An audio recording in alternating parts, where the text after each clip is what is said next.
उत्तर प्रदेश के झांसी स्थित medical college के एनआईसीयू वार्ड में अग्निकांड से संबंधित रिपोर्ट मुख्यमंत्री योगी आदित्यनाथ को सौंप दी गई है। मीडिया रिपोर्ट्स की माने तो झांसी के मंडलायुक्त और डीआईजी ने सीएम को रिपोर्ट सौंपी है।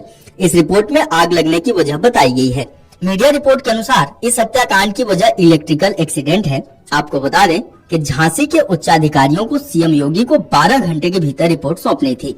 रिपोर्ट के अनुसार पूछताछ और जानकारी के बाद आई रिपोर्ट में माना गया है कि ये कोई आपराधिक साजिश नहीं है। स्विच बोर्ड से उठी आग के कारण एनआईसीयू में आग लगी। एनआईसीयू में स्प्रिंकलर नहीं था। स्प्रिंकलर न होने की बड़ी वजह यह थी कि बहुत छोटे बच्चों के वार्ड में पानी वाली सुविधा को मेडिकली ठीक नहीं माना जाता, इसलिए अलार्म लगा था। रिपोर्ट में किसी साजिश का कोई जिक्र नहीं है। इस घटना को एक्सीडेंट माना गया है। दूसरी ओर राज्य सरकार ने शनिवार को मृतकों के माता पिता को 5-5 लाख रुपए की वित्तीय सहायता देने की घोषणा की। उत्तर प्रदेश सरकार की ओर से शनिवार को जारी एक बयान में कहा गया कि राज्य के मुख्यमंत्री योगी आदित्यनाथ ने झांसी मेडिकल कॉलेज के एनआईसीयू में हुई इस घटना पर गहरा दुख व्यक्त किया है। उन्होंने घटना की त्रिस्तरीय जांच के आदेश दिए हैं। प्रधानमंत्री नरेंद्र मोदी ने भी बच्चों की मौतों पर शोक व्यक्त किया और प्रत्येक मृतक के परिजनों को 2-2 लाख रुपए की सहायता देने की घोषणा की।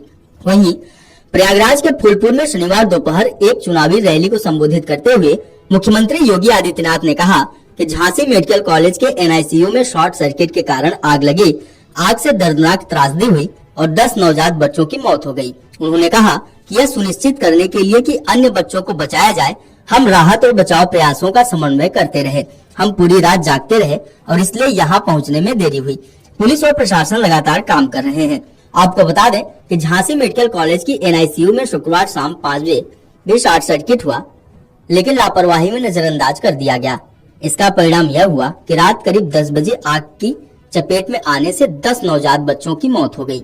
ललितपुर के जखौरा के रहने वाले कृपाल सिंह ने बताया कि उनका नाती एनआईसीयू में भर्ती था। शाम करीब 5 बजे एनआईसीयू में शॉर्ट सर्किट हुआ, जिसकी जानकारी ड्यूटी पर तैनात नर्सिंग स्टाफ और सुरक्षा कर्मियों को दी थी।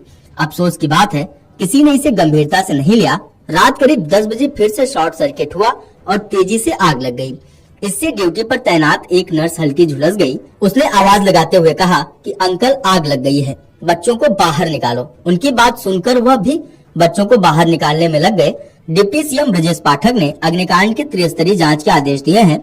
शनिवार सुबह पहुंचे उप मुख्यमंत्री ने बताया 3 टीमें मामले की जांच करेंगी। इन टीमों में शासन स्तर से स्वास्थ्य विभाग की टीम, पुलिस और फायर ब्रिगेड की टीम और तीसरी मजिस्ट्रेट जांच होगी।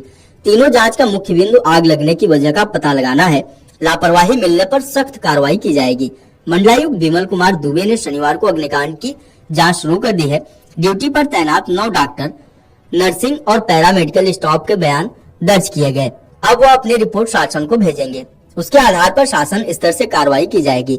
अग्निकांड में झांसी के पूनम की बेटी, संध्या के बेटे बबीना और सुनील के बेटे, कटेरा के कविता की पत्नी बालकिशन के बेटे की मौत हुई है। वहीं ललितपुर की पूजा, संजना, भगवती के एक बेटे ने दम तोड़ दिया है। हमीरपुर की नजमा की जुड़वा बेटियों की भी जान चली गई। जालौन के संतोषी पत्नी संतराम के बेटे की भी मौत हो गई है।